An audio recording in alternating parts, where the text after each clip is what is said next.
तर नमस्कार मित्रांनो, पुन्हा एकदा स्वागत आहे आपल्या भावाच्या यूट्यूब चॅनलवरती मित्रांनो. तर बघू शकता मित्रांनो, पार्ट 1 पण आपण टाकला आणि पार्ट 2 पण टाकला. ठीक आहे, तर त्यामुळे बेसिकच व्हिडिओ आहे. टूलबद्दल मी माहिती द्यायला मित्रांनो सुरुवात पण केली. म्हणजे जसं की पार्ट 1 मध्ये मी पूर्ण बेसिक वगैरे सांगितलं होतं आणि पार्ट 2 मध्ये बेसिक रिपीट केलं. नॉर्मली तुम्हाला पेन टूल कसा यूज करायचा मित्रांनो फोटोशॉपमध्ये मेन गोष्ट आहे, तर ती नक्कीच सांगितली मित्रांनो. तो जर व्हिडिओ बघितला नसेल तर सर्व नक्कीच बघा, कारण पेन टूल सर्वात महत्त्वाचा होता मित्रांनो आपल्याला. ठीक आहे, तर त्यानंतर जसं जसं तुम्हाला अडचण येऊ राहिल्या, मुलं मला भरपूर जण कमेंट पण करू राहिले की दादा पी सी कसा घेतला पाहिजेत, माझ्या स्वतःच्या पी सीमध्ये मी कोणते पार्ट यूज केले. भरपूर जण मला असे पण DM करताय. ठीक आहे मित्रांनो, स्पेशल एक व्हिडिओ येणार आहे आता, काही विषय नाही. पूर्ण मी पी सीवर बनवण्याचा प्रयत्न पण करणार आहे. काय कशापणे ग्राफिक डिझाईनसाठी पी सी पण घेतला पाहिजे, काय गोष्टी त्यात आपण नक्कीच ॲड केल्या पाहिजे, सर्व गोष्टीची माहिती मी नक्की त्या व्हिडिओमध्ये सांगणार. काय विषय नाही भावनो. पण आजचा पार्ट 3 आहे मित्रांनो. ठीक आहे, तर अशाने मी फोटोशॉपला ओपन करून घेतो. ओपन केल्यानंतर आता मी साईज क्रिएट करून घेतली होती 10x10 मध्ये. ठीक आहे, हे तुम्हाला माहीतच आहे. आता तुम्ही माणसाला डायरेक्ट हा इथं कसं काय आलं. ठीक आहे, कारण मी पार्ट 1 पार्ट 2 मध्ये हे सगळ्या गोष्टी सांगितल्या आहे, तर त्यामुळे तुम्हाला काय अडचण नाही येणार. एकदम सोप्या भाषेत सांगण्याचा प्रयत्न पण केला. ठीक आहे, तर आपण साईज क्रिएट करून फक्त इथं आलोय. जसं की परत कट करतो इथून. इथं बघू शकता न्यू फाईलमध्ये आलतो. न्यू फाईलमध्ये इथं 10x10 आपण सिलेक्ट केलं. जसे की रिसेंटमध्ये आपण साईट टाकली, त्या सर्व साईट आपल्याला रिसेंटमध्ये शो होऊन जाते. ठीक आहे, तर अशाने आपण साईट क्रिएट केली इथं या पद्धतीने. तर क्रिएट केल्यानंतर हा मायने तुम्हाला इंटरव्ह्यू फोटोशॉपचा नक्कीच येणार. तर सर्वात मेन गोष्ट मित्रांनो, जसं की फाईलमध्ये येतो, इथून प्लेस एम्बेड म्हणून तुम्हाला एक फोटो ॲड करायचा. ठीक आहे, जसं की नॉर्मली एक फोटो ॲड करतो मी. तुम्हाला XYZ समजा मी डाउनलोडमध्ये जातो. इथून समजा कोणता पण एक फोटो घेऊन टाकतो मित्रांनो. ठीक आहे, इथून समजा मी मित्रांनो समजा हा फोटो घेतला मित्रांनो. ठीक आहे, तर इथं समजा फोटो ॲड केल्यानंतर तुम्हाला या पद्धतीने जसं की 1 2 3 वरचे 3 कॉर्नर, परत असे 3 कॉर्नर, असे 3 कॉर्नर मित्रांनो, चौकोनमध्ये 3 कॉर्नर तुम्हाला बघायला भेटणार. ठीक आहे, तर असं क्लिक केलं तर डायरेक्ट काही क्लिक वगैरे नव्हतं, तुम्ही एंटर दाबा किंवा इथं प्लसचा म्हणजे असं यस करण्याचं आयकन राहतं इथं, तर त्यानुसार तिथून सुद्धा तुम्ही ते यस करू शकता. ठीक आहे, आता आपण घेतलाय फोटो ॲड करून. बाकी डोक्यातून काहीच करू नका मित्रांनो. सर्वात मेन आपल्याला प्रत्येक टूल शिकायचं आहे. ठीक आहे, त्यानंतर बाकी सगळ्या गोष्टी तुम्हाला माहिती करून देणार. आणि पुढं मित्रांनो डिझाईन पण कशा बनवायचे, काय कसं, सगळे प्रश्न दूर करणार. कारण भरपूर जण मला असे कमेंट करते की दादा डिझाईन पण कशा बनवल्या जातात ते पण सांग. ठीक आहे मित्रांनो, मी तुम्हाला सगळं सांगणार आहे. कारण विषय असा आपल्याला डायरेक्ट एकदम फास्टने जायचं, कारण प्रत्येक मुलगा मित्रांनो प्रॉपर शिकला पाहिजे. या दृष्टिकोनात मी एकदम म्हणजे सोप्या भाषेत हळूहळू सांगण्याचा प्रयत्न करतो. ठीक आहे, आपण हळूहळू जाऊया मित्रांनो, तेवढंच आपल्यासाठी ते बेटर राहील. ठीक आहे, आता सर्वात मेन तुम्हाला एक टूलबद्दल माहिती दिली ती.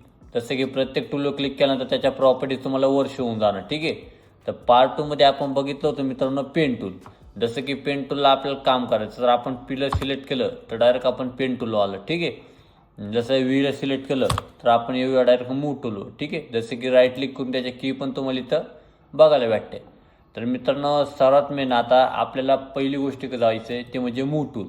आता त्यानुसार प्रत्येक टूलनुसार यायचं आहे. जसं की तुम्हाला पेन टूल सांगून दिला आहे मित्रांनो पार्ट 2 मध्ये, त्यामुळे सांगतो ज्यांनी कोणी तो व्हिडिओ बघितला नसेल नक्कीच बघा. कारण मित्रांनो इम्पॉर्टंट गोष्ट आहे तीच लय महत्त्वाची, की जेणेकरून आपल्या प्रत्येक डिझाईन करायच्या वेळेस त्या पेन टूलची गरज पडतीच मित्रांनो. ठीक आहे, तर त्यामुळं सांगतो मित्रांनो पेन टूलचा नक्कीच तुम्ही तो व्हिडिओ बघा, काय विषय नाही. जर येत असेल मित्रांनो चांगली गोष्ट आहे. आता मित्रांनो समजा 1 नंबरला मूव टूल आहे, तर राईट क्लिक करून बघू शकता मूव टूल आणि त्याच्या शेजारी आर्कबोर्ड टूल. ठीक आहे, तर आपल्याला 1 नंबरला काम आहे मित्रांनो मूव टूलचं. आता हे मूव टूल काय राहतं एक समजून घ्या मित्रांनो. तर मूव टूलचा प्रश्न एवढाच आहे मित्रांनो, एका जागेवरून दुसऱ्या जागेवर हलायचं किंवा सगळ्या गोष्टी मूव करायच्या. म्हणजे नॉर्मल एक मनात अशी गोष्ट आहे ना, त्याचं काम काहीच नाही मित्रांनो, फक्त हलायच्या गोष्टी. ठीक आहे, म्हणजे जसं की आता इथं तुम्ही समजा ब्रशमध्ये गेली ना, हा फोटो आपल्याला हलवायचा आहे, तर तुम्ही हा आता समजा हे बघू शकता कंट्रोल झेडने मागालो. समजा आपण इथं हा एक टूलला सिलेक्ट केलं, समजा XYZ ऑब्जेक्ट सिलेक्शन टूल आहे आपला. तर या सिलेक्शनला जर तुम्ही असं दाबलं तर अशाने हलणार नाही फोटो मित्रांनो. जसं की ठीक आहे, तर याचं काम काय मूव टूलचं नाही. ठीक आहे, तर अशाने आपल्याला हा फोटो हलवायचं म्हटलं तर आपल्याला इथं मूव टूलवर जायला लागणार. पण जरी तुम्ही वेगळ्या टूल असून जर तुम्हाला फोटो हलवायचा असेल तर तुम्हाला बोललो की कीबोर्डच्या साहाय्याने स्पेस दाबा तर हा ॲरोच्या जागी तुम्हाला असा हात बघायला भेटेल. त्या हाताला असं दाबून तुम्ही फोटो हलवू शकता आणि माऊसचं जर स्क्रोल केलं तर या पद्धतीने तुमचं वाहनं. ठीक आहे, ही पद्धत तुम्हाला सांगितली, लक्षात राहू द्या. पण वेळेवर आपल्याला मूव टूलची सरळ गरज पडते मित्रांनो. कधी कधी काही गोष्टी आपल्याला या टूलच्या साहाय्याने काय हलवता येत नाही, तर त्यामुळं डायरेक्ट कीबोर्डला व्ही दाबायचं पटक्यान. व्ही दाबल्यानंतर आपण डायरेक्ट मूव टूलवर येऊन जातो. ठीक आहे, मूव टूल आल्यानंतर हे बघू शकता. नॉर्मली आपण अशा पद्धतीने हलवू शकतो. ती काय मोठी गोष्ट नाही भावानो, एकदम सिम्पल टूल येतो, त्याच्यामुळे त्याचा काही एवढा विचार पण नका करू. ठीक आहे, तर मूव टूलचं आपण तुम्हाला ही अशी गोष्ट सांगितली आहे नॉर्मली. तर त्याच्या खाली मित्रांनो सर्वात मेन गोष्ट येते ते म्हणजे रेक्टँगल मार्को टूल. ठीक आहे, मार्कोचा टूल आहे मित्रांनो हा. तर त्या टूलवर जर क्लिक केलं तर बघू शकता त्याच्या प्रॉपर्टीज अशा म्हणजे तुम्हाला ओपन झाल्या आहे. जसं की टूल आहे, समजा इथं टूलला ओपन केलं तर त्याच्या पुढे त्याच्या प्रॉपर्टीज आहे, त्याचे फेदर आहे मित्रांनो, स्टाईल आहे. जसं की आपल्या साईजमध्ये हा टूलची गरज लागू राहिली तर आपण त्याची साईज वगैरे तर टाकू शकतो. सगळ्या गोष्टी म्हणजे ड्रॅग केल्यानंतर सगळ्या गोष्टी तुम्हाला दिसणार. ठीक आहे, आता त्या टूलवर क्लिक केल्यानंतर मी त्याला राईट क्लिक करतो मी. तर राईट क्लिक केल्यानंतर तुम्हाला इथं 4 टूल बघायला भेटणार. ठीक आहे, सगळ्यात 1 नंबरचा टूल आहे मित्र रेक्टँगल मार्को टूल. ठीक आहे, आपल्याला या टूलचं काम करायचं आहे. आणि दुसरं त्याच्या आहे इलेक्ट्रिकल मार्को टूल. ठीक आहे, त्यानंतर सिंगल रॉ मार्को टूल आणि त्याचं सिंगल कॉलम मार्को टूल. ठीक आहे, तर अशा तुम्हाला 4 टूल बघायला भेटणार त्याच्यात रेक्टँगलमध्ये. आता त्याच्यात आपल्याला पहिलं सिलेक्ट करायचं मित्रांनो रेक्टँगल मार्को टूल. त्याला सिलेक्ट केलं तर याचं काम असं आहे मित्रांनो या मार्को टूलचं, की जेवढं तुम्हाला सिलेक्शन पाहिजे, म्हणजे समजा आता या ताईचं जे लॅपटॉप आहे इथून तर मित्रांनो एवढा हा भाग आहे, एक लक्षात घ्या. तर आपल्याला एवढा भाग इथून डिलीट करायचा. ठीक आहे, तर आपण पेन टूलच्या मदतीने सुद्धा असे ॲरो 4 क्लिक करून नक्की डिलीट करू शकतो भावानो. वेळेवर कधी कधी सरळ आपल्या पटकन डिलीट करायचं राहतं, तर तेव्हा आपल्याला या टूलची गरज पडते, जसं की रेक्टँगल मार्को टूल.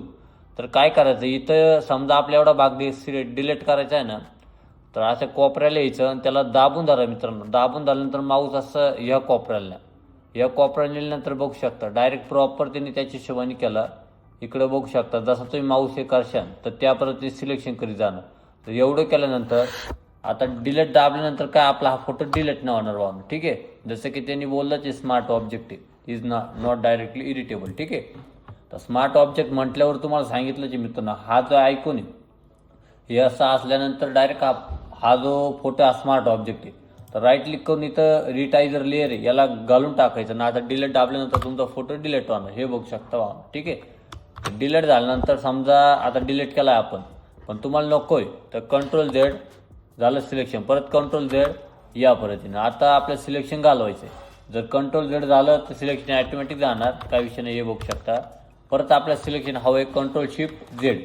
ठीक आहे, आता सिलेक्शन घालवायसाठी कंट्रोल डी. मित्रांनो एवढंच लक्षात ठेवा, कंट्रोल झेडने आपण मागे येतो आणि परत त्याच ठिकाणी जायचं म्हटलं तर कंट्रोल शिफ्ट झेड. ठीक आहे, आणि कंट्रोल एंटर आपलं सिलेक्शन होणार आणि सिलेक्शन घालवण्यासाठी कंट्रोल डी.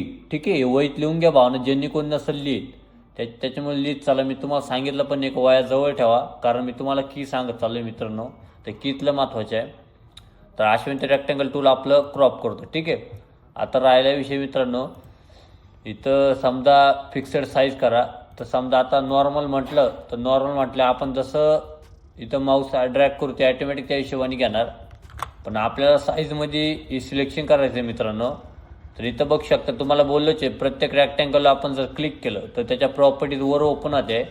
जसं की इथं बघू शकता पहिला जो आपण रेक्टँगल मार्को टूल सिलेक्ट केला आहे, तर 1 नंबरला स्टाईल आहे ना, तर त्याच्या प्रॉपर्टीजमध्ये म्हणतोय मित्रांनो स्टाईल. इथं स्टाईलमध्ये नॉर्मल आपण सिलेक्ट केलं आहे म्हणजे ते कसं पण होतं. पण त्याला जर तुम्ही इथं फिक्स साईजमध्ये केलं किंवा फिक्स रेटिओमध्ये केलं, रेटिओ साईज मित्रांनो बघू शकता, समजा रेटिओमध्ये केलं तर तुम्हाला हाईट वेट बघायला भेटेल आणि साईजमध्ये सुद्धा हाईट वेट बघायला भेटेल, पण ते PXमध्ये राहते. ठीक आहे, जसं की तुम्ही इथं रेटिओ करू शकता भावानो. आता समजा इथं आता 10x10ची मला साईज लागते मित्रांनो. ठीक आहे, तर आपण इथं 10x10 टाकूया या पद्धतीने. ठीक आहे, तर समजा इथं 10x10 टाकूया या पद्धतीने. आणि आता जर इथं मार्को टूल मी इथं सिलेक्शन केलं बघू शकता, पूर्ण 10x10ची जी साईज आहे त्या साईजमध्ये ते टूल घेऊन राहिले. ठीक आहे, ही गोष्ट लक्षात राहू द्या. अशा पद्धतीने समजा हे बघू शकता, ते घालून टाकतो मी, परत करू शकतो, हे बघू शकता. असे पण तुम्ही ते करा. बाकी आपलं नॉर्मलच राहू द्या. वेळेवर तुम्हाला कधी कधी गरज पडते भावना, साईजनुसार आपल्याला त्या टूलचा आपल्याला यूज करायला लागतो. ठीक आहे. परत आता राईट क्लिक करूया. तर आपण पहिला सांगितलं आहे तुम्हाला रेक्टँगल मार्क्यू टूल. ठीक आहे. तर त्याच्या खाली त्याचे 3 टूल सेम आहे मित्रांनो. जसं की मार्क्यू टूलने जे काम केलं आहे तुमचं सेम तुमचं खालचे 3 टूल काम करणार. जसं की आता इलिप्टिकल टूल म्हणजे सर्कलचा टूल आहे हा. तर याला आपण सिलेक्ट केलं बघू शकतात. त्याच्या प्रॉपर्टीज परत वर ओपन झाले. सेम आहे, बाकी काहीच नाही भावानो. तुम्हाला बोललोच आहे रेटिओ ते फिक्स रेटिओ मित्रांनो सिलेक्ट केल्यानंतर ना प्रॉपर त्याच्या साईजनुसार ते करू शकतो. ठीक आहे. तर आपल्याला नॉर्मलच पाहिजे. आता मित्रांनो समजा हा टूल आपण ड्रॅग करूया. ठीक आहे. हे बघू शकता मित्रांनो जसं वाटेल तसं होऊ राहिलं माऊस तुम्ही जसं काढशाल. पण तुमच्या मनात एक शंका आली असेल मित्रांनो आपल्याला डायरेक्ट प्रॉपर सर्कल पाहिजे. आता मित्रांनो असा काय आपल्या हा सर्कल नाही भेटणार. तर कीबोर्डला तुम्हाला शिफ्ट दाबायचं आहे. आता बघू शकता मी शिफ्ट दाबतोय मित्रांनो. हे बघू शकता झाला आपला प्रॉपर सर्कल. ठीक आहे. जर तुम्ही शिफ्ट सोडलं तर ते त्याच्या हिशोबानेच घेणार वाकडं तिकडं. जर तुम्हाला प्रॉपर सर्कल पाहिजे तर इथं तुम्हाला शिफ्ट दाबूनच काम करायचं. ठीक आहे. तर आपला सर्कल जर कंट्रोल झेडने बॅक येतो शिफ्ट दाबा आणि ड्रॅग करा. हे बघू. ठीक आहे. अशा पद्धतीने तर कंट्रोल डीने आपण घालून टाकलं. जसं की तो मार्क टूल होता मित्रांनो तर त्याला सुद्धा शिफ्ट दाबल्यानंतर तुम्हाला तो प्रॉपर या साईजमध्ये बघायला भेटणार. जसं की आपण जी साईज आपण सिलेक्ट केली ती 10x10 मध्ये. ठीक आहे. तर तुम्ही म्हणशाल मित्रांनो की समजा शिफ्ट दाबून आपल्याला वेगळी साईज भेटते तर इथून ती साईज चेंज करायची. जसं की शिफ्ट दाबून आपल्याला ही साईज बघायला भेटली ना तर तुम्हाला ती इथं रेटिओमध्ये सिलेक्ट करायची. ठीक आहे. जसं की आपण 10x10 टाकलं ना म्हणून ही साईड ड्रॅग होती. ठीक आहे. ही लक्षात राहू द्या गोष्ट. त्यानंतर 3 नंबरला आहे मित्रांनो सिंगल रॉ मार्क टूल. ठीक आहे. तर त्याची ती एक सरळ पट्टी हे बघू शकता किंवा असा तुम्ही शिफ्ट दाबून सुद्धा सरळ वगैरे सगळ्या गोष्टी करू शकता. हे बघा मित्रांनो त्याचा काय यूज नाही होत मित्रांनो पण कधी कधी गरज पडते. आणि त्यानंतर कॉलम आहे जसं की मागाची आडी होती ही सरळ आहे. हे बघू शकता अशा पद्धतीने तो काही विषय नाही वाहनो नॉर्मल आहे. त्याच्यामुळं 2 नंबरचा टूल होता मित्रांनो आजचा पार्ट 3 मध्ये मित्रांनो रेक्टँगल मार्क टूल आहे. त्याच्यानं तुम्हाला 4 टूल सांगितलेचे मित्रांनो कशा पण ते यूज होत आहे काय विषय. त्याच्या पुढचा टूल तुम्हाला बघायचा आहे मित्रांनो 3 नंबरला तो एक लासो टूल आणि त्याच्या खालचा पॉलिजन लासो टूल आणि त्यानंतर मॅग्नेटिक लासो टूल. 3 टूल बघायची. ठीक आहे. तर पहिला आपला लासो टूल. तर लासो टूलचं मित्रांनो बघू शकता. आता बाय मित्रांनो मूव टूल जर सोडला त्याच्या खालचा रेक्टँगल टूल म्हणा हा लासो टूल म्हणा सिलेक्शन टूल म्हणा हे जे 3 टूल आहे मित्रांनो हे संपूर्ण कटआउटमध्ये काम करते आहे. म्हणजे जसं की सिलेक्शन वगैरे करायचं आणि डिलीट करायचं. ठीक आहे. जसं तुम्हाला पेन टूलमध्ये बोललो आहे मी कटआउटची पद्धती पेन टूल मेन तर तसं तुम्हाला करायचं आहे. तर समजा लासो टूलला आपण सिलेक्ट केलं मित्रांनो. ठीक आहे. लासो टूलमध्ये 3 टूल ओपन होणार आणि ते लासो टूल ओपन केल्यानंतर बघू शकता त्याच्या प्रॉपर्टीचं चेंज झालं. तर समजा मित्रांनो आपल्याला हा ॲपल लोगो आहे तर समजा हा एवढा आपल्याला डिलीट करायचा आहे. तर अशा पण त्याला इथं दाबून अशा पण सर्कल मारा ॲटोमॅटिक तिच्यात सिलेक्शन घेणार आणि डिलीट दाबल्यानंतर कंट्रोल स्मार्ट ऑब्जेक्ट आहे राईट क्लिक करून त्याला इथं रिटायझर लेअर करून घेतलं. हे बघू शकता आपला फोटो डायरेक्ट डिलीट झाला आहे. कंट्रोल झेडने आपण बॅक आलो आणि सिलेक्शन आहे मित्रांनो कंट्रोल डीने आपण घालून टाकलं. ठीक आहे. तर असे लासो टूल तुमचं काम करतोय. आता तुमच्या मनात एक संशय आला असेल मित्रांनो कधी कधी आपल्याला हा लोगो नको आहे तर आपल्याला फिलअप करायचा राहतो. तर बेसिक गोष्ट सांगतोय मित्रांनो. ठीक आहे. काय आपण एवढ्या ॲडव्हान्समध्ये अजिबात नाही घुसलोय. आता ॲपलचा लोगो आहे मित्रांनो हा आपल्याला गायब करायचा आहे. तर लासो टूलला अशा पण त्याच्या हिशोबाने तेवढं अशा पण सिलेक्ट करा. हे बघू शकता तुम्ही जसं मी तुम्हाला करायला सांगतोय या पद्धतीने. अशाने केल्यानंतर ना राईट क्लिक करा. आता राईट क्लिक केल्यानंतर त्या लासो टूलचे जेवढे पॅनल आहे तेवढं तुम्हाला इथं शो होऊन जाणार. तर आपल्याला समजा तो फोटो फिलअप करायचा म्हणजे त्या जागी तो नको आहे तर आपल्याला त्या जागी हा कलर आणि तिथं फिल करायचा आहे. तर फिल म्हणा. आता मित्रांनो बघू शकता त्याचे भरपूर ऑप्शन आहे. तसं कंटेंटमध्ये हा पॅनल तुम्हाला ओपन होणार. तर कंटेंट्समध्ये ना तर तुम्हाला सिलेक्ट करायचं कंटेंट अवेअर. ठीक आहे. याला सिलेक्ट करा. मोड बघू शकता नॉर्मल आहे. कलर ॲडॅप्टेशनचं जे ऑप्शन ते ऑन आहे. बाकी ऑपिसिटी 100 आहे. ओके दाबा. हे बघू शकता पुन्हा लोगो आपला गायब झाला. ठीक. कंट्रोल डी मित्रांनो काहीच कळत नाही हे बघू शकता. तर असे लासो टूलच्या मदतीने तुम्ही ते गोष्ट करू शकता. ठीक आहे. तर परत राईट क्लिक करतो आणि लासो टूलची जी की आहे मित्रांनो ती यल आहे आपली. त्याच्यानंतर त्याच्या खालचा जो टूल आहे मित्रांनो पॉलिजनल लासो टूल आहे त्याला सिलेक्ट करतो आणि तो टूल मित्रांनो जसे की मागाचा टूल असं तुम्ही दाबून धरल्यानंतर वाकडं तिकडं कसं पण जेवढं सिलेक्शन पाहिजे तसं करीत होतं. पण हे प्रॉपर सरळ आहे मित्रांनो डायरेक्ट कोण टू कोण आहे. समजा इथं सिलेक्ट करा हे बघू शकता ॲटोमॅटिक ते घेऊन जातं. हे बघू शकता असं. ठीक आहे. जसं की आपल्याला असंच करणं आहे या हिशोबाने वेळेवर. कधी कधी तुम्हाला अशी पण गरज पडते भावना, समजा एखादी डिझाईन असेल तर तिथले तुम्हाला शेप वगैरे बाजूला करायचे राहतात प्रॉपर. जसे की समजा हे प्रॉपर कधी कधी आपल्याला गायब करायचं, समजा हे बाजूला करायचं आपल्याला लॅपटॉप, तर या टूलची आपल्याला गरज पडणार मित्रांनो पॉलिजन लासर टूल. जसं की समजा इथं क्लिक केलं ॲटोमॅटिक तिथे सरळ घेऊन जाणार, इथं क्लिक केलं तर समजा याचा एवढाच एक विषय, तुम्ही असं दाबून याचं काय आली तर असं कर्व नाही दाबू शकत तुम्ही, जसं पेन टूलला तुम्हाला चान्स आहे मित्रांनो. ठीक आहे, तर समजा हे बघू शकता. आता इथे डी घालतो तर पेन टूल सिलेक्ट करूया. लक्षात राहू द्या मित्रांनो, सांगण्याचा प्रयत्न करतोय. इथं पेन टूलने सिलेक्ट केलं तर असे म्हणजे इथं बघू शकता कोपऱ्याला आपण सिलेक्ट केलं ना. आता हा कोपरा आपण सरळ न करणार मित्रांनो, तर इथं क्लिक केल्यानंतर खालची दिशा सरळ, त्या सरळ दिशेक असा बांधवाडा म्हणजे तिकडे तो कर्व तयार होणार. हे बघू शकता मित्रांनो, इथं झालाय कर्व तयार. ठीक आहे, हे बघू शकता अशा वेळी करायचं आहे. आणि मित्रांनो जर शिफ्ट दाबून तुम्ही पेन टूल सिलेक्ट केला तो प्रॉपर सरळ सिलेक्ट होणार. हे बघू शकता अशा पद्धतीने तुम्ही इथं जरी केला तरी तो प्रॉपरच सरळ होणार. तर शिफ्टचा फायदा असा आहे, सरळ काही गोष्टी होत्या त्या टूलच्या माध्यमातून. ठीक आहे, कंट्रोल झेडने आपण मागं आलो. आपण पॉलिजन लासर टूलबद्दल सांगित होतो मित्रांनो तुम्हाला. तर असे तो पॉलिजन लासर टूल तुम्हाला नक्कीच कुठं मित्रांनो कामी येतो डिझाईनमध्ये. कारण कधी कधी आपल्याला गरज पडते की शेप वगैरे बाजूला करायचे राहतात. ठीक आहे, तर त्यामुळे ते करू शकत्या. 3 नंबरला मॅग्नेटिक लासर टूल आहे मित्रांनो. तर समजा इथं क्लिक करूया.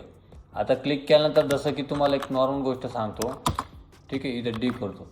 तर समजा मॅग्नेटिक टूलचं असं आहे, तर समजा इथं क्लिक केलं तुम्ही तर हे बघू शकता मित्रांनो, तुम्ही जसं घेऊन जाशाल तसं ते मॅग्नेट कर चाललं आहे. हे बघू शकता तुम्ही. ठीक आहे, या पद्धतीने. तर समजा जसं मॅग्नेट करत चाललं तुम्ही, हे बघू शकता प्रॉपर ते त्याच्या हिशोबाने घेणार. हे बघू शकता मित्रांनो, प्रॉपर त्यांनी त्याच्या हिशोबाने घेतलं आहे. ठीक आहे, हे मॅग्नेटिक टूल म्हणजे मित्रांनो एक थोडं ना तुम्ही त्या साईडने चालणार कडाने तर ते चिटकायचं काम करणार त्याच्या हिशोबाने. ठीक आहे, तर मॅग्नेटिक टूल मित्रांनो भरपूर गरज पडते याची, पण काय विषय नाही. कंट्रोल डीने आपण ते सिलेक्शन घालवतो. ठीक आहे, हे मॅग्नेटिक टूल असं काम करतंय आणि पॉलिजन लासर टूल असं काम करतंय. आता मित्रांनो तुम्हाला सांगतो, मी हे टूल आहे ना हळूहळू तुम्हाला शिकवतोय. म्हणजे प्रत्येक टूलची माहिती का, प्रत्येक टूल कसा काम करतो ते शिकतोय. कारण मित्रांनो ते जर शिकल्यानंतरच तुम्हाला तुमचे डिझाईन जमणार आहे. ठीक आहे, कारण विषय असा होईल मी इकडे वेगळं सांगायचं आणि तुम्ही वेगळे करायचे, असं नको व्हायला. त्यामुळे मी तुम्हाला ते प्रत्येक टूल कसा काम करतो मित्रांनो डीप टू डीप ॲडव्हान्समध्ये, तर ते तुम्हाला हळूहळू सांगण्याचा प्रयत्न करतोय. कारण प्रत्येक पार्टमध्ये नवीन वेगवेगळी बेसिक माहिती तुम्हाला बघायला भेटते भाग. ठीक आहे, कारण असं नाही का मित्रांनो मागच्या व्हिडिओमधलं तुम्हाला रिपीट करतोय. कारण भरपूर जण मला डेमो वगैरे करताय की दादा असे आम्हाला भरपूर चांगलं सांगण्याचा प्रयत्न पण कर, असं म्हणजे भरपूर जणांना मित्रांनो काहीच येत नाही. मी त्याच्यामुळे अशा बेसिक गोष्टी सांगण्याचा प्रयत्न करतोय. आता मित्रांनो मूव टूल सांगितलं आज मी, त्यानंतर रॅक्टँगलमधले 4 टूल सांगितले. जसं की रॅक्टँगल मार्क टूल घेतला, त्यानंतर इलिप्टिकल मार्क टूल घेतला, सिंगल रॉ मार्क टूल घेतला, त्याच्यानंतर 4 नंबरचा घेतला आपला कॉलमचा. त्यानंतर 3 नंबरचा टूल बघूया मॅग्नेटिक लासर टूल.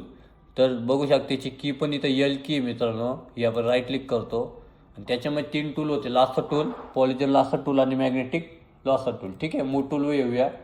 तर असे म्हणजे तुम्हाला सांगितलं होतं. बाकी हे टूल आहे, प्रत्येक टूल क्लिक केल्यानंतर त्याची प्रत्येक टाईमलाईनची प्रॉपर्टी वर ओपन होणार. तर हा लेअर पॅटर्न आहे. ठीक आहे, बाकी सगळ्या गोष्टी वेगवेगळ्या येणार आहे. आता समजा हळूहळू मी तुम्हाला प्रत्येक टूल सांगणार मित्रांनो, प्रत्येक टूलबद्दल कशी माहिती आहे, जसे व्हिडिओ बनवतोय. आणि त्यानंतर वरच्या प्रॉपर्टीजबद्दल परत एक व्हिडिओ घेणार. आणि याचा तर स्पेशल व्हिडिओ मित्रांनो, सर्वात मेन गोष्ट इकडे सुद्धा आहे लेअर पॅटर्न. तर भरपूर जणांना मित्रांनो म्हणजे आता भरपूर जण मोबाईलमध्ये डिझाईन करताय भावनो मित्रांनो, मोबाईलवाले सुद्धा डिझाईन आपले व्हिडिओ बघू राहिले. म्हणजे कसं आहे माहिती आहे का, शिकण्याचा प्रयत्न करू राहिले भावनो. एकदम चांगली गोष्ट आहे. कारण विषय असा मित्रांनो, 2 दिवसांनी तुम्ही मोबाईल नक्कीच बनवता, पण 3-4 दिवसांनी मित्रांनो तुम्हाला नक्कीच फोटोशॉपवर डिझाईन करण्याची संधी भेटणार आहे. कारण विषय असा आहे मित्रांनो, एक प्रोफेशनल डिझाईन तुम्ही या फोटोशॉपवर करू शकता. ठीक आहे, बिना लो क्वालिटी मित्रांनो, एकदम क्वालिटी विषय राहतो इथं. तर त्यामुळं भरपूर जणांना आता अडचणी अशा आहे की आता PC कसा घेऊ. तर सर्वात मेन गोष्ट आहे, कारण डिझाईन बनवायच्या आधीच आपली ती गोष्ट लक्षात ठेवावी लागते की PC चांगला असला पाहिजे आपल्याजवळ, तेव्हाच आपण फोटोशॉप प्रॉपर यूज करू शकतो. ठीक आहे, कारण विषय असा व्हायचा मित्रांनो, पैसे घालून आपण चांगला PC घ्यायचो आणि आपला PC घेतल्यानंतर आपल्या कॅम्प्युटरला प्रॉब्लेम नको यायला. तर त्यामुळेच मी त्याच्यावर एक प्रॉपर व्हिडिओ बनवला मित्रांनो. भरपूर जण मला DM पण करते आहे आणि तुम्ही सुद्धा नक्कीच सांगा भावना. ठीक आहे, कारण मी सगळ्या गोष्टीचा विचार करूनच तो व्हिडिओ बनवून राहिलो. कारण मुलांना काय वगैरे आपल्या गोष्टींना अडचण वगैरे नाही आली पाहिजे. ठीक आहे, आता असे पण आपला पार्ट 3 होता. तर पार्ट 4मध्ये सुद्धा बाकीचे टूल आपण कवर करणार आहे भावांनो. ठीक आहे, जसे की 4-5 पार्ट वगैरे जे राहणार ते आपण टूलच्या साहाय्याने नक्कीच कवर करणार आहे भावांनो. कारण प्रत्येक टूल कवर केल्यानंतरच आपल्याला पुढं जाता येणार आहे. ठीक आहे, पण आपण हळूहळू जाऊया. मी प्रत्येक पार्टचे मित्रांनो त्याचं म्हणजे जसं की इथं यूट्यूबला मी त्याचा ग्रुप पण तयार केला आहे, प्लेलिस्ट. ठीक आहे, प्रॉपर फक्त फोटोशॉप क्लासची प्लेलिस्ट तयार केली. जसं की पार्ट 1 पार्ट 2 प्लेलिस्टमध्ये मी ॲड केलाच, आता 3 ॲड करेल. ठीक आहे, तर त्यामुळे तुम्ही प्लेलिस्ट मी स्वतः जाऊन बघू शकता. तुम्हाला जर वाटलं तुमच्याकडून एखादा व्हिडिओ मिस असेल, तुम्हाला तो शोधत नसेल, तर प्लेलिस्टमध्ये तुम्ही नक्कीच ते घेऊ शकता. ठीक आहे, तो काय विषय नाही मानो. तर अशाने काम झाल्यानंतर आपलं आता इथं डिलीट करून टाकतो. पण मित्रांनो अश्विन आपलं असं ट्युटोरियल होतं पार्ट 3चं. ठीक आहे, त्यापुढे तुम्हाला इथून सिलेक्शनपासून तर बाकीचे जवळजवळ ब्रशपर्यंत मी सगळं टूल कवर करणार आहे. ठीक आहे, पार्ट 4मध्ये. तर अशाने आपलं आजचं ट्युटोरियल होतं मित्रांनो. तर चला मित्रांनो, भेटूया पुढच्या व्हिडिओमध्ये. जय हिंद, जय महाराष्ट्र.